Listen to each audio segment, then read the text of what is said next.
Good morning, I am Cesar Santos drinking some Amtrak coffee. It's 6 in the morning and we're heading to Denver. We've been traveling across the US looking for exhibitions and museums, looking forward to an artistic day in Denver.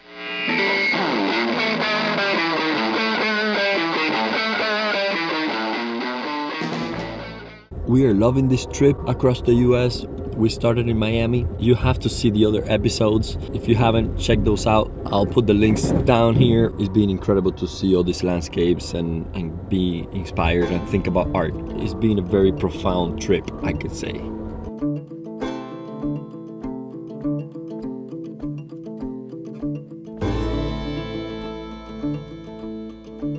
Join me in Denver.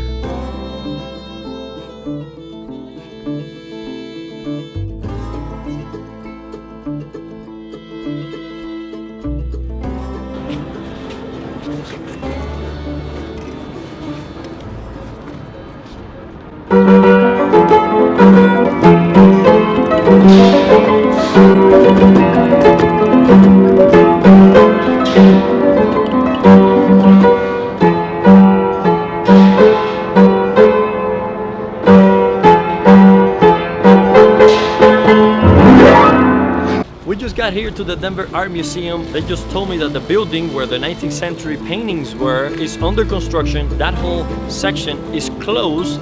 I was looking forward to see the William Bouguereau painting that they had here along with other 19th century art. I'll make sure to do something fun around the city and create some art. Let's go, Ale.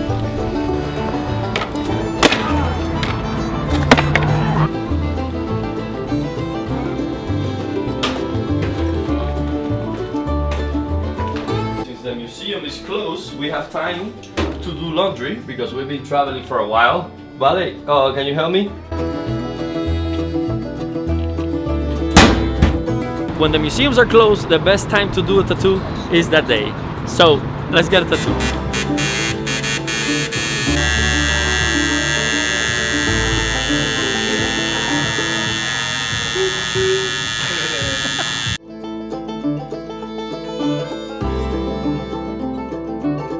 I have this drawing here that I did of Valentina getting her tattoo.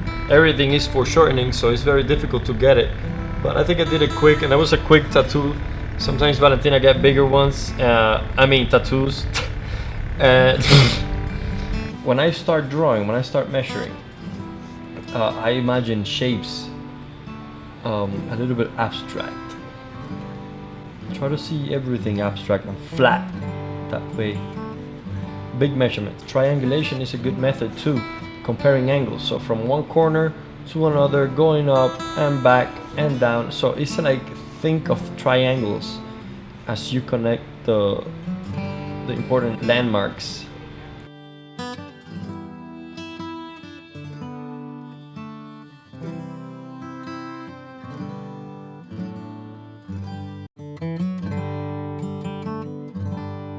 So all these little individual shapes I'm creating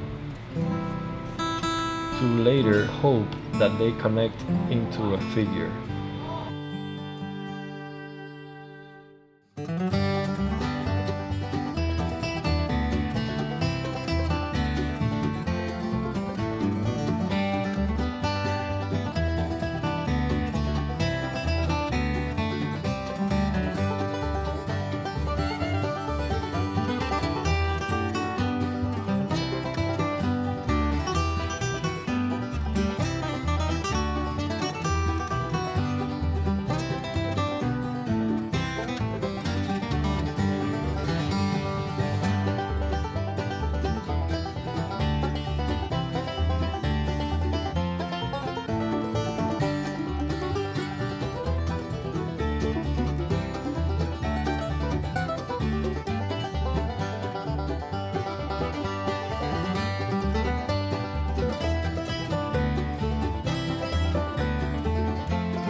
Yesterday, artistically, was only 2 sketches.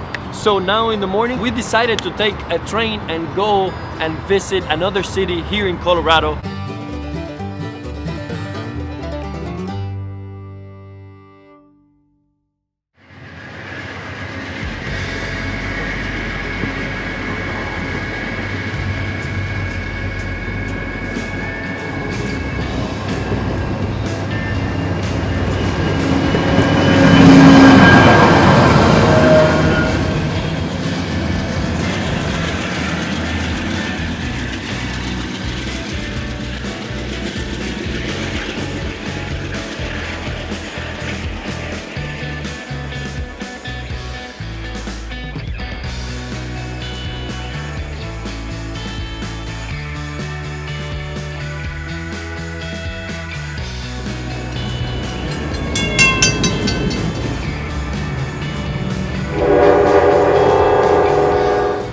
We made it to Glenwood Springs and I'm in front of these incredible landscapes all around me. I don't spend that much time looking for a nice view. I want to see if I can grab that impression. What I will do is that I'm going to compress the values and think quickly for big masses, because there's so much in front of me that if you start making all the difference between each tree and each type of color of the trees and the values, is gonna be too much. So for landscape painting, it's better to group things together. It's better to compress the values and the shapes and the colors and simplify them as much as possible. The best landscapes are the ones that are very simplified and then have details just as accents to tell the story and to give the sense of texture. You cannot do it everywhere like you see it in nature. Since I'm really not used to gouache and these colors, I'm pretty much putting all of the colors I bought for this trip and I'm putting them there. A lot of times I'm not using some colors, but I want to have them available just in case.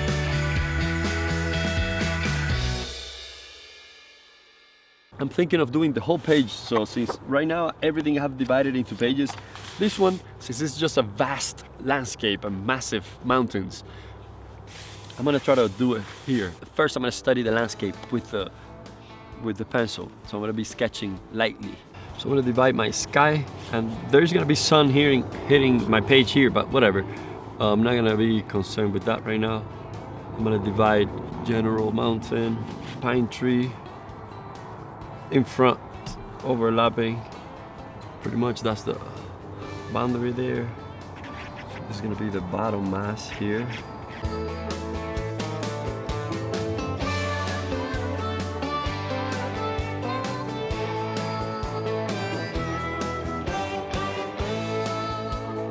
As I'm doing these abstract shapes, I'm thinking of main values and main elements, like the foreground and the background, so I'm separating distances. So I'm separating the distance of the sky, the mountains, and then some trees in the foreground, and then some bushes in front of those trees. So I'm separating all that into planes. Maybe I can even fit in one of these light pole here, but that's gonna be after.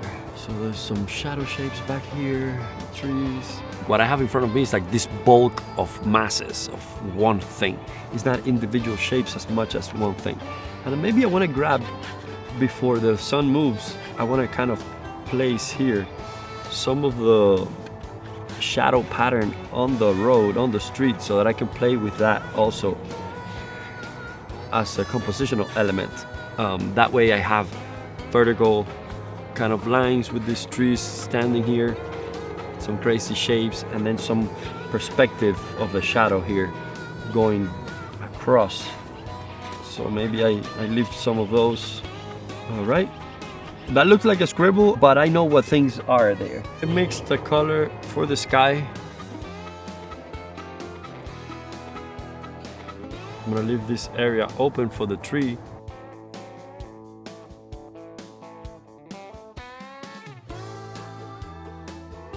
Okay, so I have a basic placement of the sky. Then I'm gonna do these mountains.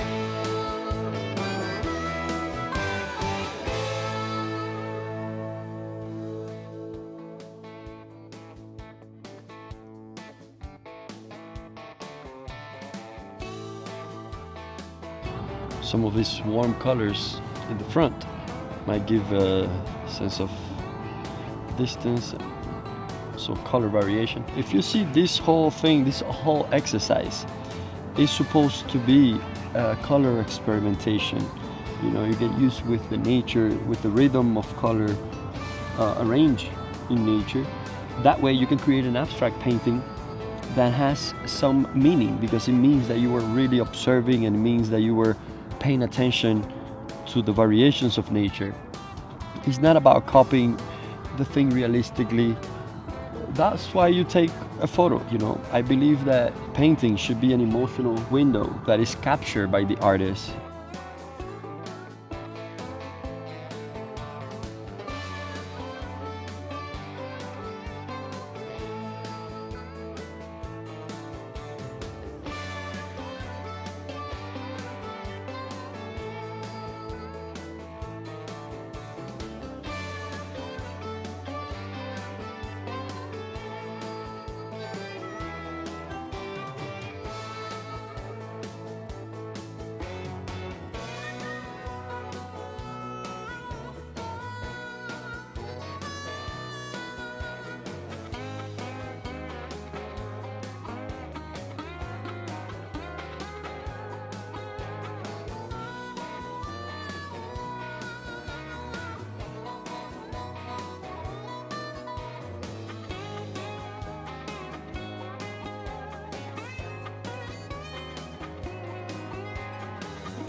I'm going to ignore those cars there because I just want to get that impression of colors of nature, and the cars are a little bit intrusive in the sense of the composition and my exercise of quickly blocking in.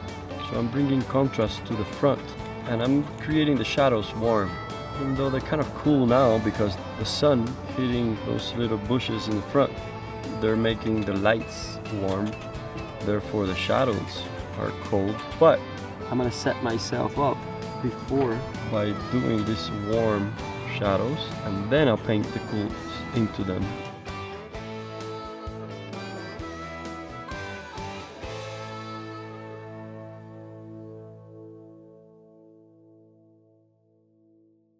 This is very different from how I normally work, which is more precise, more indirect approach.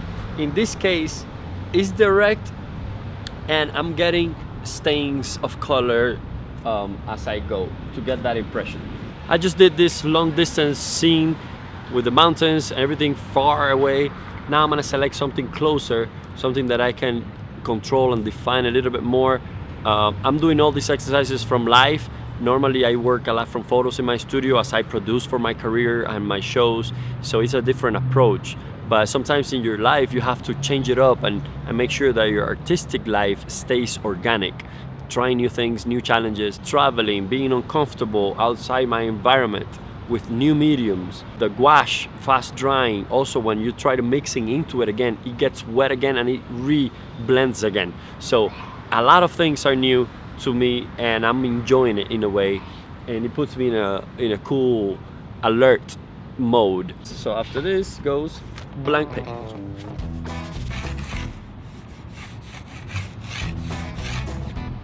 I'm sketching again with a pencil just because it's good to revise your proportions, your scene, your composition. I'm here gonna contrast a little bit more natural elements with man-made elements.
I'm still finding out how to leave it, because with this gouache medium, there is a point that you overwork it and it starts looking bad, because then all the color starts blending. But I'm not used to leaving areas unfinished, just like presented, and that's the idea. As I was doing this corner here quickly, I just realized that big pine tree there is beautiful. Let's do another quick exercise.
Sketching is meant to fulfill that role of capturing the essence of the place, certain notations of values or color. That is what I have been focusing on, because I have the time to do it. I'm doing it from life. Time is changing, shadows, light, all this stuff is moving, and I just want to grasp a quick effect. So this is the conclusion of our time in Colorado.